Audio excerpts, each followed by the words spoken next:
যেদিন মিটিং করবেন তার পরের দিন আপনার ঘর আমি দাঁড়িয়ে থেকে ভেঙে দেবো।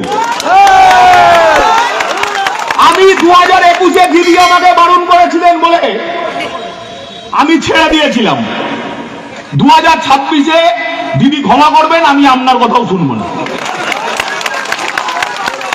2026-এ আমরা দলের কর্মীরা আমরা আমাদের মতো চলবো। দিদির কথা আমরা 2 মাস শুনবো না। দিদি আমাকে ক্ষমা করবেন, মঞ্চে দাঁড়িয়ে বললাম, অন রেকর্ড বললাম, প্রেস আছে রেকর্ড করছেন, অন রেকর্ড বললাম। তার কারণ বারের একটা সীমা আছে, নোংরামির একটা সীমা আছে।